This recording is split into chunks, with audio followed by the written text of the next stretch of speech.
বিসমিল্লাহির রহমানির রহিম। আসসালামু আলাইকুম। হ্যালো গাইস, কিচেন হাউজে আপনাদের স্বাগতম। আশা করি আপনারা ভালো আছেন। আল্লাহর রহমতে আমিও ভালো আছি। আজ আমি আপনাদের সাথে শেয়ার করিব সরপুঁটি মাছের ভর্তার রেসিপি। বানানোর জন্য আমি 3টা সরপুঁটি মাছ ভেজে কাটাগুলো বেছে নিয়েছি, সাথে 2টা আলু সিদ্ধ করে ভেজে নিয়েছি, কাঁচামরিচ ভেজে নিয়েছি, সাথে শুকনো লঙ্কা ভেজে নিয়েছি, তার সাথে পেঁয়াজ কুচি আর ধনিয়া পাতা কুচি।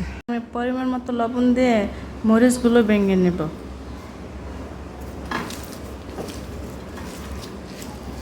মরিচ মাখানো হয়ে গেছে, এখন আমি আলুগুলো মেখে নেব।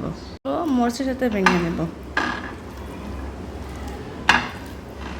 গুলো মাখানো হয়ে গেছে, এর সাথে মাছগুলো অ্যাড করে দেব। আমি দিয়ে দিলাম আলু, মরিচ সাথে মাছগুলো মেখে নেব। কাঁচা পেঁয়াজ সাথে ধনিয়া পাতা দিয়ে ভালো করে আমি মেখে নেব।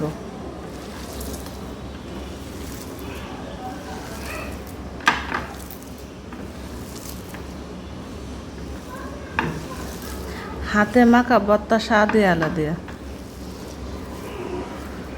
দেব কাঁচা সরিষার তেল পরিমাণ মতো দিয়েছি। এখন আমি ভর্তাটা ভালো করে মেখে নেব।